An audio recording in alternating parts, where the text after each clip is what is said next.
It's one. Yeah. I think they're trying to figure out how to get. It's never good enough. Good morning, everyone. I call to order the April 2026 meeting of the Governance and Policy Committee of the University of Minnesota Board of Regents. Good morning, everyone. Thank you to everyone joining us in the Campus View room. While today's meeting is not being live streamed, the recording will be uploaded and archived to the board's YouTube channel after today's meeting. Our first item of business today is for the committee to provide feedback on the board's active learning days.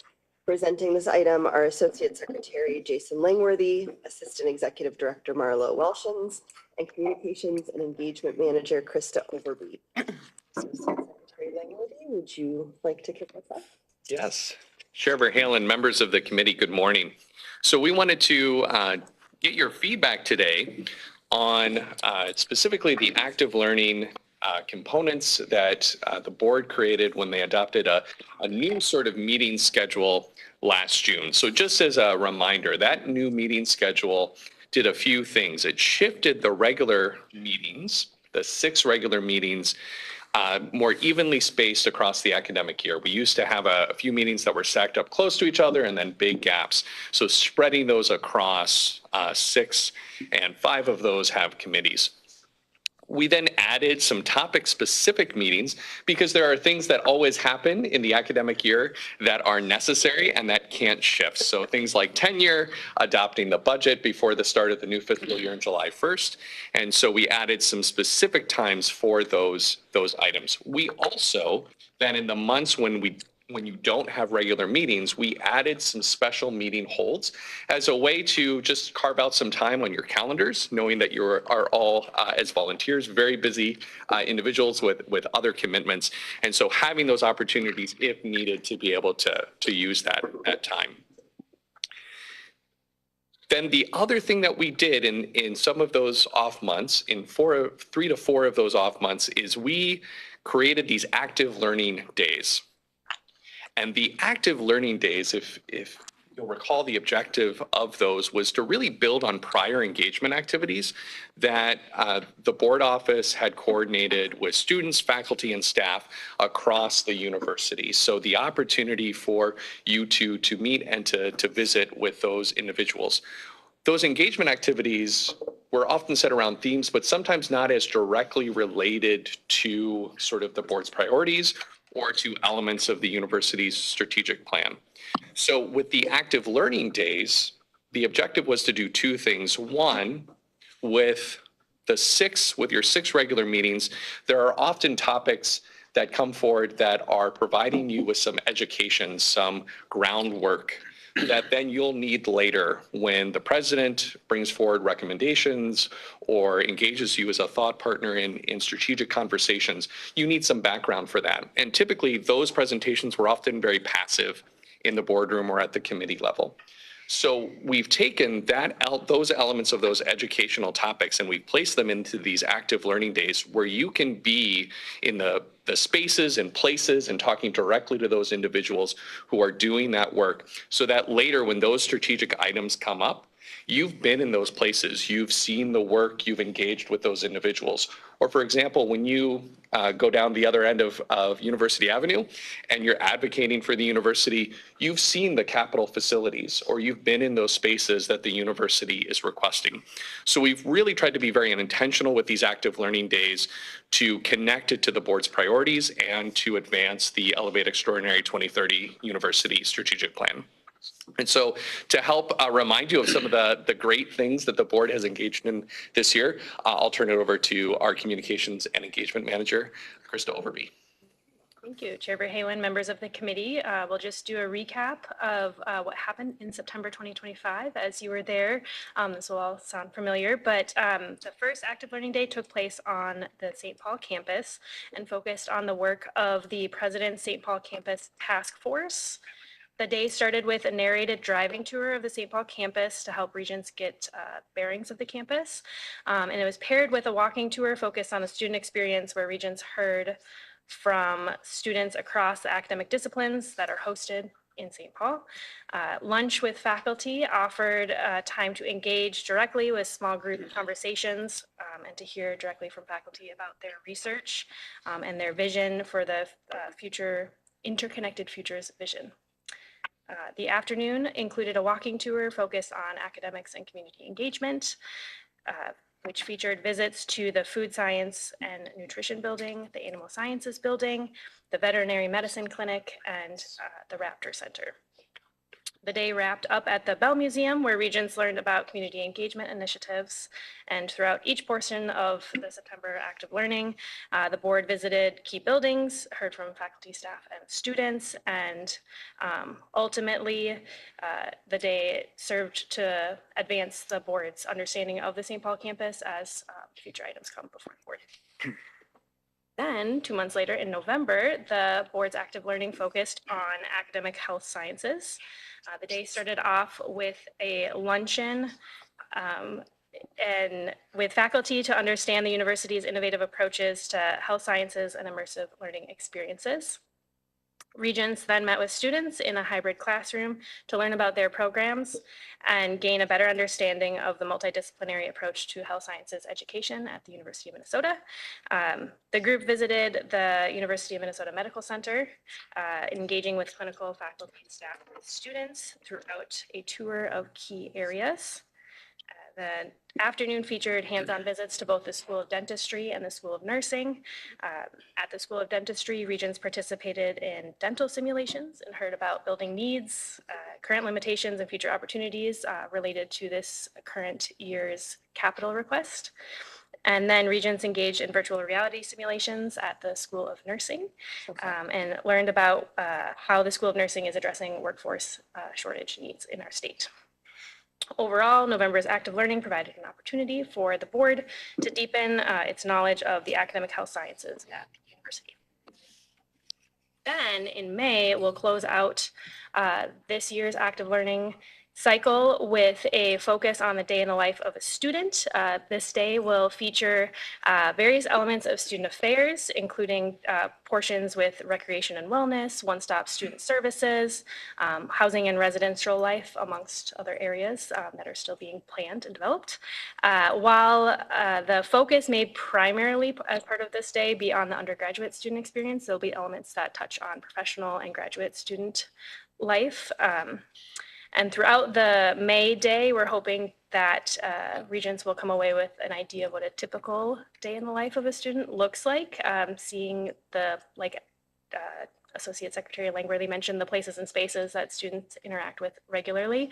They'll hear about some resources that students have provided to them, for example, recreation, wellness, financial aid, and career services. And then we'll also have an understanding of student support and engagement, and that the university is a leader in this area. So now I will turn it to my colleague, Assistant Executive Director Marla Wilshans. Thank you. Chair Verhalen, members of the committee. So we've heard just anecdotally that these are very, very popular, both for you guys as regents to really feel like you understand things in a way that you might not get in a boardroom presentation with a lot of slides. But also it has been clear that the folks that you meet have been really appreciative of your time, your attention, your very incisive questions, your engagement with them. So today, we would like to just more formally seek your feedback, primarily because we want to be sure, including in May, but as we're thinking about next year, what can we do to help ensure that these are meeting the objectives, that you're getting what you need? And so thoughts on everything from high-level content questions to like, we need more bathroom breaks, or whatever it is that we can do to improve these, we would like to hear from you. So with that, we will stand for questions.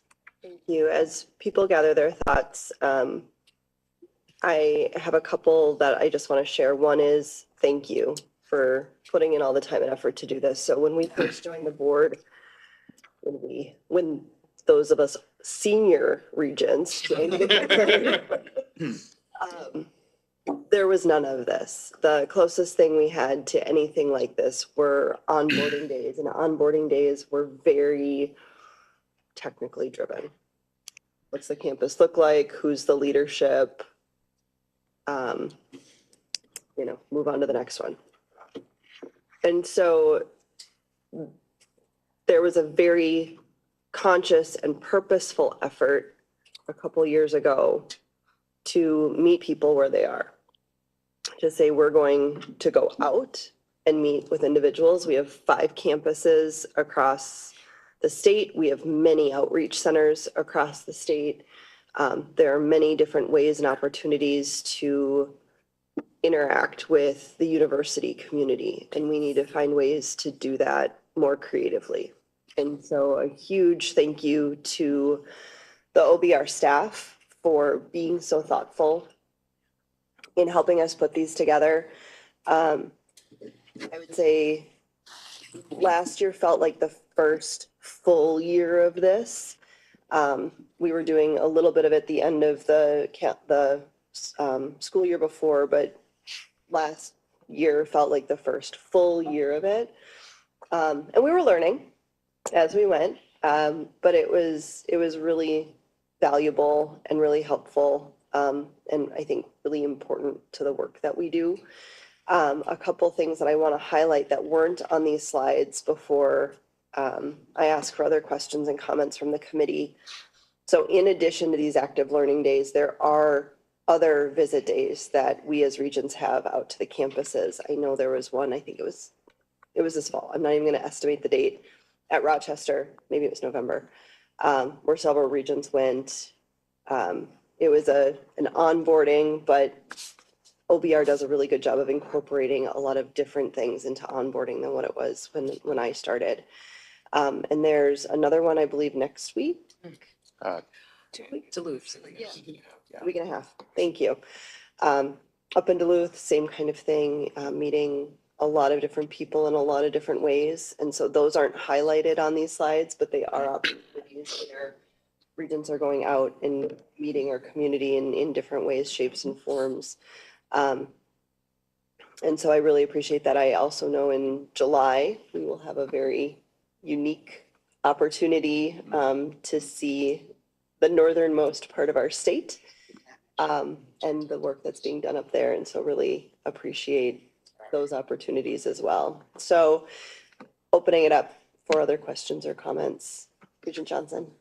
Thank you, Chair Verhalen. I also commend the staff. I mentioned to them at one point that I'd really love to see some of the things that are going on in the 8th District. And so they arranged for us to go to a greenhouse in Finland, Minnesota, and the Hubachak Nature Center near Ely, Minnesota, and where they're really studying the impact of climate change on trees, which was fascinating. And then we ended up at in Itasca at a site there at the Cloquet Forestry Center. And so they really accommodated my request very kindly, and I appreciated that. But sometimes it's been very helpful just to, I remember Cody and I were at UMD, there were science projects going on, and anyway, just chatting with students, and then setting up tables and just kind of we did that at Duluth and Morris and other campuses, just kind of allowing people to come up and talk with us.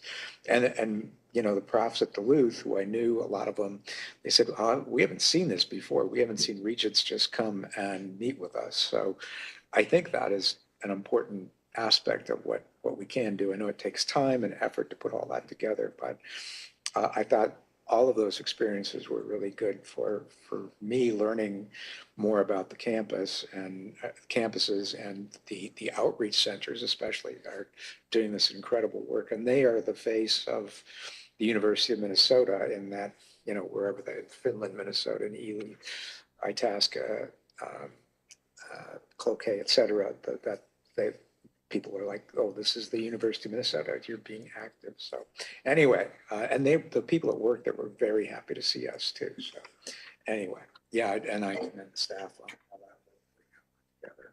And you mentioned Finland, Minnesota, which I want to acknowledge is different than Finlayson, Minnesota. Other thoughts? Regent Luker. Thank you. Well, first of all, I am a new regent, so I I don't have reflections The before about times? the Yeah. before, but I will say, as a new regent, thank you. This has been fantastic. I think it's been strategic, informative, and I find I retain so much more information when I am, for example, Kosar and I were at UMR last week. We're walking around, we're engaging with students, we're engaging with faculty, we're learning about the innovation that's going on. And I mean, we had an amazing day. We had a community reception at the end of the day. And what I take away from that is really a deeper understanding of what is going on at UMR and the ability to advocate about, you know, what the work is and what we want to see continuing there. And how we might take models from UMR and, you know, engage other campuses around what the work that they're doing. So, and I would say the same thing about our active learning at the St. Paul campus. I just found it incredibly strategic, informative, and again, when talking to legislators, I've been there. So thank you. Bergstrom. Chair Verhalen. Concur with all that's said. To me, there's two. So I 100% think we should continue these. I liked how we started the year with St. Paul, given its focus with our requests at the Capitol this year. I think that was smart. So keeping that in mind as you plan these. Going forward, I think looking at the various pieces of the strategic plan would be wise in terms of how do we continue to incorporate different angles of the university. I've talked to Regent Johnson about somehow revisiting the tribal relations training that he developed for us, given that is a piece of our strategic plan. Similar things like that. They're very edifying, which is obviously a very important piece of it. I do think that, and I think it was Marla that referenced it, just as important is us getting off the dais and being out in the university community. Being seen certainly matters, but then actually interacting with folk helps make it so we're not just this mystery board of 12. I think that's really important, especially now in these times, that we are visible and present and actually hearing directly from stakeholders of the university. So to me, that's is just as important. I don't have ideas for future things otherwise, but I'll think on that. I am curious if our day in the life of a student will include a game of flip cup. I would expect not. I hope not. That's all. Yeah, so, Yeah, we yeah, do. I'll just add on, to this. I think I'm an experiential learner, and I like, I'm saying I can retain so much more when I can see it. And I really like how they've been strategically aligned. Like, I can speak to, like, we're the only dental school, and we serve this population that actually nobody serves, the underserved, like our dental school does. And they do tremendous work in their training and education, and their facilities are awful, and I can be there. So, not only can we see it and experience it, but we can also advocate in a much better way. The one thing Awful, they're just not. they're not, yeah, Up to- awful. They don't reflect the healing needed, I would say. Yeah, okay, thank you. Thank you for that healing. But, so that's been really helpful. And I like it, Ty. I have really liked too, and I don't know if we incorporate more or just do it the same, but some of the unstructured time has been helpful too. Like when I'm even walking through the St. Paul campus with the students, I learned a ton from them, so that you had students involved and they were helping, us guide us through things and we could actually understand from and ask them questions. That was really helpful too. So, and I will add on to what Regent Verhalen said, the in-betweens thing and what Regent Johnson said, the in-between things that you guys arrange for us, I think there's not been a week that I haven't been somehow doing something or been involved in something or had the opportunity to be involved in something at the university. So, and all this is a lot of work to arrange. So I'm also incredibly appreciative of the staff and how well you do it. So thank you. Regent Verhalen, appreciate also the volunteer time that you're spending to do all of that deep engagement, because it does make the board more effective, but also appreciate how much time everyone is spending to do that knowledge learning. It's, on your tripled salaries that we give you. The overtime based on the percent of the zero. Well, and also to those, we're It's a meeting. real dedication to It the is. state, to the health of to the future of the state and to our mission. And I just want to say as the administration, we're appreciative because it's also, as you deeply understand, we can engage with you in a way also on the issues that we have in a more meaningful way because you have the deep understanding. So. Yeah, I would like more of that unstructured time. That would be helpful. The days are full and we understand the desire to make sure our time is used efficiently and effectively. But there is value in, learning and then kind of taking that opportunity to see it in action. Other thoughts? Thank you, Chair Verhalen. To President Cunningham's point, I think, and to Regent Wheeler's point, invite us to the things, right? And it's our calendar, right? We don't have to go to everything, but knowing about them, even if like there's one regent who's going to speak, letting us know about those things is helpful because just being in community at these various events is really helpful. I had the opportunity last, December to be at the ceremony honoring the newest Regents professor and just to be in that room and interacting with them, incredibly edifying, right? And so just those types of events are very helpful and we can say yes or no, right?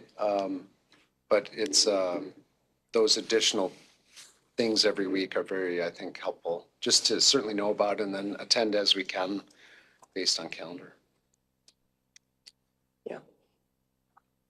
I think I would just say +1 on all the things. I think it's been exciting to actually be in community and folks are not just wondering who are the Board of Regents and to actually put a face to the name and I think understand who we are, but also we get to actually interface with folks really from a place-based standpoint. So that's been really helpful.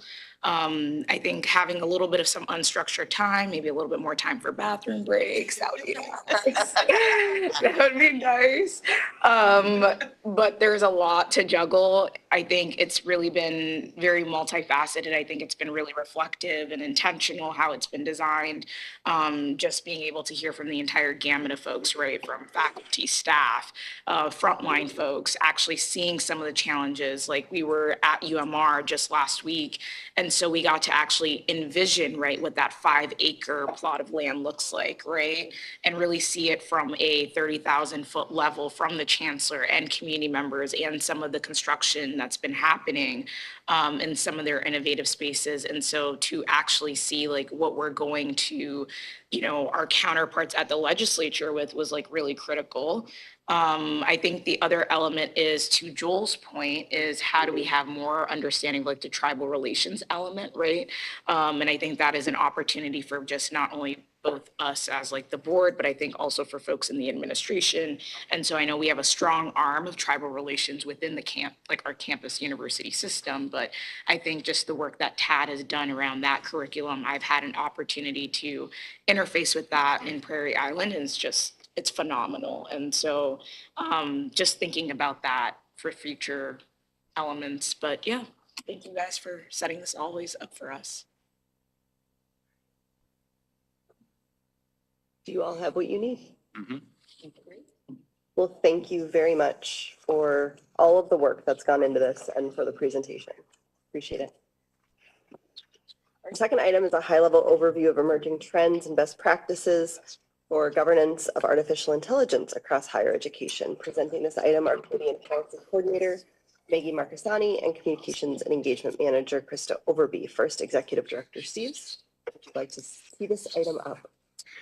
Madam Chair, members of the committee, you can't open a news app anywhere and not read something about artificial intelligence. It's pervasive in the news, and you've been hearing about it as regents in the boardroom as the administration begins to adapt and think about how AI is impacting academic offerings and faculty work and research work and a number of other areas. One of the questions we've been starting to get from members of this board are, what should we as a board be doing? Are we behind? Do we need to be doing something more? Are there ways AI might impact our work as governing board members?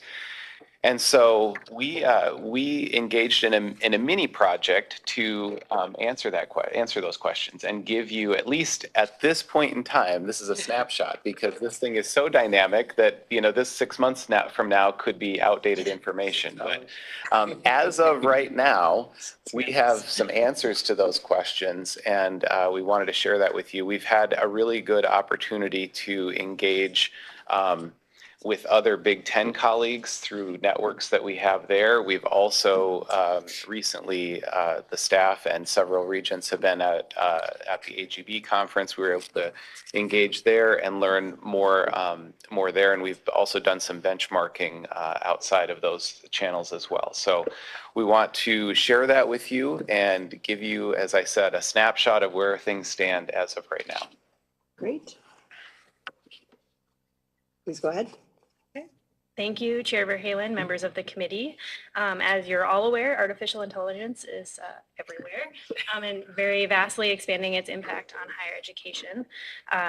There's been a few formal presentations before the board, most recently on topics in mission fulfillment. In February 2026, there was a presentation on advancing the university's mission with AI. And then back in October 2024, there was a mission fulfillment presentation on the evolution of AI in higher education. And then as Executive Director Steve mentioned, it's very regularly sprinkled into everything that the board is interacting with. And you heard throughout the day yesterday in various committees how the university is interacting with AI. So today, while my colleague, Ms. Marcassani, and I are not experts in artificial intelligence, we're going to walk you through a few areas about the impact of AI in higher education, what we're seeing with early trends and some initial emerging best practices across our peers, some potential uses of AI in the board's work, how board members can engage on future AI topics, a few key questions for consideration, and then we'll recap with a few key takeaways before opening it up for discussion. So to start, AI is impacting higher education very broadly, and it is impacting education with teaching, learning, and it introduces some challenges associated with academic integrity. AI is impacting research. It's acting as a force multiplier to enable faster discovery for research, as well as expediting data prediction, modeling, and data visualization. AI also is impacting many aspects of administration operations through student life, human resources, philanthropic operations. But today we're here to talk about governance and what the board wants to consider, how you'd like to move forward, and to get a broader landscape of how other institutions are considering the governance of AI. And with that, I will turn it to Committee and Policy Coordinator, Ms. Marcassani. Good morning, Chair Verhalen and members of the committee. In response to Regent interest in learning more about the landscape of higher education and AI governance, we thought that it would be helpful to provide some examples from our Big Ten peers. So as of yet, model policies or governance best practices have not fully emerged. AI is an area that is developing in real time, and static policies could quickly be outdated. But what we have seen is our peers using guidelines or guiding principles to define how AI can be used. So for example, the University of Maryland's College Park campus and Michigan State University have adopted guidelines and provided resources to support the responsible use of generative AI in teaching, learning, research, and administrative work. And I'll note that as part of the President's AI Task Force, the AI in Administrative Operations Working Group recommended establishing an AI governance framework for our university, which included creating guiding principles that would serve a similar function as we have seen with our peers, addressing areas like data privacy and security and transparency. Another emerging governance practice we have seen is creating clear guidelines on how AI tools are used and which ones. Indiana University has approved certain AI tools for use with institutional data and provided governance or guidance on acceptable use precautions and classifications for data for which use of AI tools is prohibited. Through our Office of Information Technology, faculty, staff, and students already have access to certain licensed generative AI tools with data protection, such as Google Gemini and Microsoft Copilot, and guidance for appropriate use on all licensed AI tools and prohibited use of unlicensed tools. Many of our peers have a centralized function to provide leadership oversight and coordination for all AI activities. For example, the University of California system has taken a multi-layered approach with an AI council made up of leaders from across the system and subcommittees dedicated to specific areas of governance and oversight, which are also charged with coordinating efforts between the campuses. Here at the U, you've seen a similar approach with the recent appointment of the Vice Provost for Artificial Intelligence to strengthen our leadership in this area and lead our new university-wide AI hub, which will serve as our institutional center for the management of activities involving AI. Many of our peers are also focusing on developing AI literacy to help members of their communities understand what AI is and how to use it. Penn State just launched their AI literacy framework, and this includes development of a central location for information distribution and providing resources. And as you heard at our February meeting, our AI Hub will provide comprehensive AI education and skill development for university students, faculty, and staff, and create an ethical and responsible framework that guides governance and expands AI fluency. Some of our university departments are also taking steps to prepare their students for AI. For example, the College of Science and Engineering has launched their CSE AI Makerspace to provide guided support for students engaging with AI. And finally, like you, many boards are focused on learning more about AI and how AI is impacting higher education. So as you've heard, Regents have wondered if the board and the university are behind in this space. From what we have found, you can take comfort in knowing that the university is at the forefront of AI, and as a board, you are already engaging with AI topics, continuing that engagement with President Cunningham and continuing to discuss how you govern AI as best practices and trends continue to emerge will be an important piece of staying ahead. So now that we've provided you with the big picture, you may be wondering how this could affect the board's work. So here are some examples of potential uses for AI in the areas that could be beneficial in board operations and useful for Regents. These are low-risk, practical areas where AI has the potential to make a real impact in the board's work. So for example, the board's records are extensive, and AI could be implemented to assist with searching minutes, docket materials, or policy archives more efficiently. We could also look at how AI could help Regents prepare for meetings or how it could be used to maximize board staff and administration time. The key takeaway here is that the application and use of AI will inevitably affect the work of Regents and staff over time, and we're looking for ways to leverage its capabilities. We would also be interested in your feedback on where the committee sees the most value or if there are other areas that we should consider. Now, Communications and Engagement Manager Overby will talk you through some additional considerations. Thank you. So as you can imagine, this is not a straightforward space at all for governance. The application of artificial intelligence in higher education is very multifaceted. Listed here are a few key areas of consideration as the university moves forward. Just as a few lenses to view your work through as future items come to the board. For opportunities and risks, the board can consider institutional risk if there's compliance issues with state and federal laws with the use of AI, for cybersecurity, if personnel data is put into a non-licensed AI tool, for instance, what risks does that pose to the institution? How should the university protect intellectual property of faculty, staff, and students to prevent IP infringement?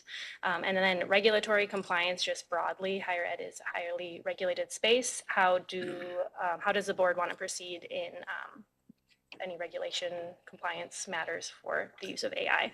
And then using any existing guidelines or guardrails, as Ms. Marcasani mentioned, and then really viewing AI as a competitive advantage. As mentioned, the university is on the leading edge, and so how can we deploy both administratively and then through governance of the institution, how can we use AI as a competitive advantage? Then here we've prepared a few questions for consideration for future AI topics, just as a toolkit as AI will be sprinkled throughout various presentations and in the boardroom. Things to consider are what risks have we considered for the impact to intellectual property, who's responsible for the implementation and the oversight of AI at the University of Minnesota, what governing guardrails are needed to protect from any of these potential risks that will unfold as we move forward. How are we handling change management with the implementation of AI? And then what functions would best be used or best be suited for the use of AI in their work? So all of that to say, we have a few key takeaways before we turn to discussion. The university is on the leading edge, along with many of our peers. AI is a very rapidly evolving space. So what we've chatted about today may very well change in 6 months, 6 days, who knows? So we'll keep abreast of things as we move forward. Good governance practices are emerging across our peers, and we're keeping tabs on things. We've prepared the toolkit of questions and then offered a few lenses for engagement as future items come before the board in ways that you can consider your work. And then just broadly, AI will impact the board's governance work. So with that, we will open it up for any questions.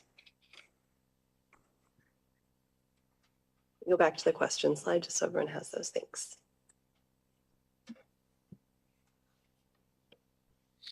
Thoughts, feelings, questions? Just a Please, Regent Johnson. Thanks, Chair Halen, and thank you for the presentation. Those of us who went to AGB heard a lot of discussion on AI. The main thing that sticks out in my mind was one of the last presentations was, remember when there was Blockbuster and there was Netflix? You were all, it was like chewing out the entire audience. You were all Blockbuster. But a lot of the steps that they suggested universities take are things that we're already doing, which is looking at hiring a vice president who will be in charge of AI, and a lot of things that are being implemented right now. But everybody was pointing to Arizona State University as a model for what, how to properly do AI. And one of the speakers he was actually the attorney for Harvard, but he was on the board of the University of Maryland, and he was talking about how, they had put a lot of things in place and they put in some tight regulations on doing things. But anyway, but it was a great conference and learned a lot, but I found we're actually ahead of a lot of folks on things. Yeah, I think that was my takeaway too. I was a bit disappointed in, how do I put it? It was a lot of interesting talk without a lot of actual action items and suggestions, which is always, kind of that point between, okay, are we just educating on it, or are we actually going to start implementing this? And I think if we fail to find ways to implement it, we are falling behind. There are far too many opportunities to take tasks that take significant amount of time that prevent our staff from being able to do their more strategic, meaningful, purposeful work that we can now use certain tools to do. It can go too far. And, you know, there's the difference between using AI to perform certain functions and actually developing an AI agent to do your work. And I think that that's an important distinction. I'm curious, within the university, for any licensed AI that we have, so whether it's a Perplexity or a Legora or any of those kinds of things, is there a, and maybe no one in this room knows, but is there a baseline training requirement? So for example, a lot of other corporations have implemented, you must go through these trainings. Usually it's 3 to 5 hours of training on how to properly use AI, how to not put confidential information into certain open AI versus closed AI systems, all of that. Is that a training before people actually get the function to use a university licensed artificial intelligence platform? Or is it something we just need to look into and see what's out there? So Chair Verhalen, happy to talk about the university broadly, and I wasn't sure if you guys were focused here on what the board office was going to do. So obviously the board office could take individual trainings and however you folks would like to direct the board office to do that. The university is working through our new AI hub, which we're going to have a great launch of next week, to do upskilling across the entire workforce. So there's an educational component of that. There's an operational arm of that, and obviously a research arm. And in the operational arm, on the university operations side, you know, we will, and I know HR is, and Greg's team is, and others are looking deeply at how we can use AI across our operations to upskill. And with that will come education and training in terms of our staff and our workforce, in terms of our learners and our faculty, and that's in our educational hub. And in our educational hub, we'll be working on what policies and procedures and how we upskill both the faculty and what they require. And then obviously we have a metric in our strategic plan that all of our learners by the time they graduate will be fluent in AI. So that's the way we're handling it on the university side. And, you know, on the board office side, what operations you guys want to put in place and what training you want to put in place to direct the board office to be upskilled in that regard. Yeah, and I guess it's a broader question too, and this is definitely a question for the AI hub and IT and all of that, but something that I've seen elsewhere is they basically turn off access to the tools until you have completed the training. So you are not able to use your equipment to access any of those tools until you've completed the training. And even after that, there are certain tools that you don't have access to unless there's a very specific reason, until that training has been completed, with the hope that you're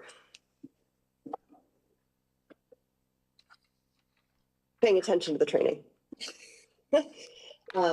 So some of the risks around this, obviously, from a board policy standpoint, it's around confidentiality, personal information, making sure that our board members also understand that anything they put into an open source AI is now the public domain. So if it's general docket materials, fine.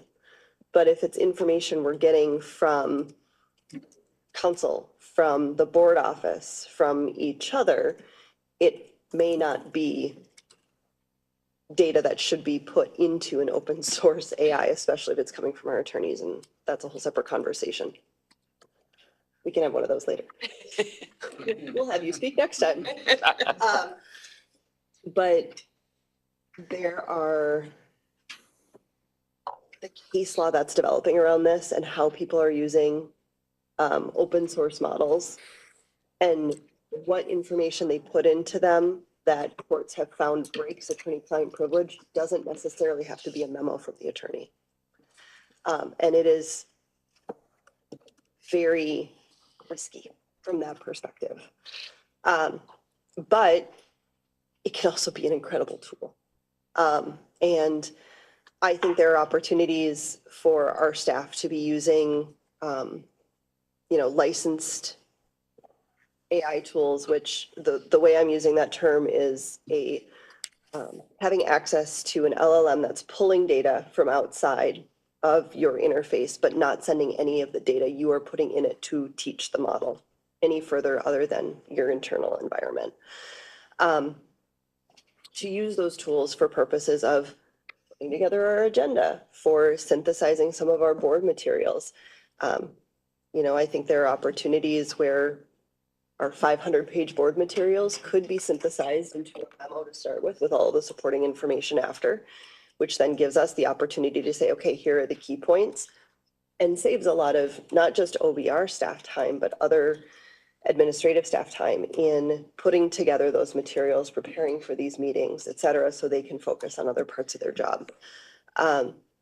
You have to be careful. You got to have someone who's actually read the material to proof the summary to make sure it says what the material says. But those types of uses, I think, would make a lot of sense to start exploring. Not necessarily let's roll them out in May or June, but start using those for some of those tasks, because I know those are time intensive. I know that it's not only is it a lot of work to put together the presentation, but then nearly every presentation is accompanied with some sort of more detailed summary, which is then sometimes accompanied with a board, discussion and action summary. And I personally have seen some amazing presentations created out of some of these AI tools by putting in that detailed information. Create a 10-minute presentation that says these items highlighting X, Y, and Z. The other piece is learning how to prompt AI. It's different. It's very different than what when I came up through school, it was learning what a Boolean search was. How do you do that? Doing the complicated Westlaw searches. Okay, within 5 words, do these 2 words exist? But then in the same paragraph, I also want to see this word. And that was a whole, almost course in how to do it. And interacting with AI is similar in that sense of there is a unique way to interact with it that's just different than a standard search engine. So anyway, I'm gonna stop talking and see what else other people have to say. Yeah, please. And this is, I was thinking about this question and then you teed it up. I mean, the President Cunningham teed it up in that, what can we learn as an Office of the Board of Regents from the AI Hub and the guidelines and principles and training that exists there? And we should make sure that we understand the same things, I know that, for example, there are AI agents that have better data protection, have more ethical basis, have other things. And if the AI Hub, identifies that, then, we want to make sure we understand and use that same kind of knowledge base, I'd say. Just as a funny aside, one time early in President Cunningham's tenure, I couldn't remember her husband's name, so I used AI to do it, and they got it wrong both times. So I said, no, that's not right. No, that's not right. Yeah, and then my own memory banks kicked in. So you have to be careful too. But I think the guidelines. Saying, I think the guidelines and principles and, appropriate agents to use and how the training, I just want to make sure we translate that well to this office as well. So we shouldn't have to reduplicate the efforts when we are ahead in this area. We should use that advantage as best we can. Yeah, yeah, please, Regent Mohammed. One thing that's coming to mind for me is is there an opportunity to just have a conversation with some of the other board professionals that y'all are in community with, just to get somewhat of a landscape analysis, what's coming up for them, what are some lessons learned, are there tools that they're testing out, just so that we're not starting from ground zero? I think we've already have some good collected information, just knowing about the work that Indiana's doing, the work that Mitch is doing and University of Maryland, maybe you already have that in mind. But yeah, just to make sure we're not, trying to get, get ahead of ourselves, right? While at the same time, maybe also having some conversations with the new AI hub to see what are some best practices that they're starting to research and think through, just so that we're aligned in approach, and that we're not too far off. Madam Chair, Regent Mohammed, we are regularly in contact with our Big Ten peers. We have a standing phone call, Zoom call with them, other board secretaries, and we're constantly sharing information and trying to steal any idea that we can from them. And Chair Verhalen, Improve upon data. Well, yeah, always improve on it. Steal it and improve. That's our motto. and Chair Verhalen, Regent Mohammed, so the Association of Governing Boards, the Board Professionals Conference, which is structured by the Board Professional Leadership Group, that's been a part of those conferences and those opportunities. And so building those networks also outside of the Big Ten, and then hearing those items, that's a big focus of our professional development as an office, is attending that conference and hearing best practices, including in AI each year. And so a lot of this presentation was informed by recently by that conference as well. Amazing. And huge shout out to you guys, because y'all did amazing at that conference. We've heard a lot of just how well this board has, particularly the board office has done at that space, particularly around, I think, the training you offered on Robert rules. So just want to highlight that as well. Yeah, let's take a second for that, because this board office for since in my 5 years, every year has put together at least one presentation at the professionals conference that has had a packed room, but also putting together some very cutting edge ideas that other boards just hadn't contemplated at that point in time. And so thank you to all of you for that. And I think that's a great place to end. So there being no more official business before this committee, we stand adjourned, and we have -7 minutes to get to the board meeting. Okay. Perfect.